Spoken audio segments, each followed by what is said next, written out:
উপস্থিত আলমাৰা আহমদিয়া ইসলামী মাদ্ৰাসাৰ সমূহ আসাতিজায়ে কেৰাম,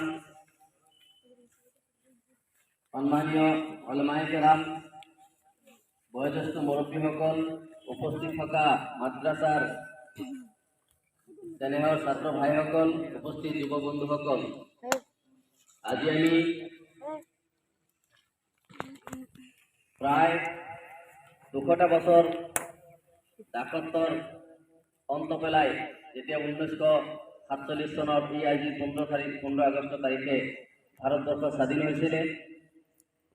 এই 1947 চনৰ 15 আগষ্টৰ পৰা বৰ্তমানলৈকে প্ৰত্যেক বছৰে আমি 15 আগষ্ট আমি স্বাধীনতা দিৱস হিচাপে আমি পালন কৰি আহিছোঁ। সেই হিচাপে আজি আমি আলমাৰা আহমদিয়া ইছলামী মাদ্ৰাসাত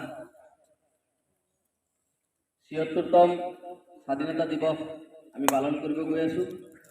আজি আমি আহ্বান কৰি আনিছোঁ আলমাৰা আহমদিয়া ইছলামী মাদ্ৰাসাৰ সম্মানীয় উপসভাপতি আৰু আলমাৰা আহমদিয়া ইছলামী মাদ্ৰাসাৰ সাধাৰণ সম্পাদক, তেওঁলোকে অতিথি হিচাপে আহ্বান কৰি অনা হৈছে। আজি আলমাৰা আহমদিয়া ইছলামী মাদ্ৰাসাৰ সহকাৰী প্ৰধান শিক্ষকৰ আগবঢ়াই লৈ যাব তেখেতসকলক, আৰু তেওঁলোক দুইজনে আজি আমাৰ এই পতাকা উত্তোলন কাৰ্যসূচী অংশগ্ৰহণ কৰি পতাকা উত্তোলন কৰিব। সেয়ে মই সময় যেহেতু হৈ গৈছে, প্ৰথমতেই মই আমাৰ আলমাৰা আহমদিয়া ইছলামী মাদ্ৰাসাৰ উপসভাপতি, তেওঁৰ লগতে আছে সাধাৰণ সম্পাদক, লগতে সহযোগিতা কৰিব আলমাৰা আহমদিয়া ইছলামী মাদ্ৰাসাৰ সহকাৰী প্ৰধান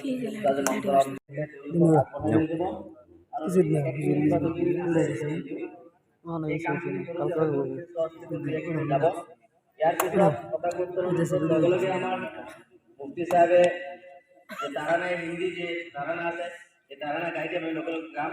ইয়াৰ পিছত আমাৰ ছাত্ৰসকলক লৈ সৰু এটা প্ৰগ্ৰাম আছে। আমি ছাত্ৰসকলক এই কথাখিনি অলপ ডাঙৰকৈ ইয়াত ক'লে হয়তো সময় গুচি যাব। তাৰানা হিন্দীটো কৈছোঁ, ৰাষ্ট্ৰীয় সংগীতটো তাৰানা হিন্দী বুলি ক'লোঁ, ৰাষ্ট্ৰীয় সংগীতটো তেওঁ গাব, আমি লগ লৈ ইনশাআল্লাহ। জনগণ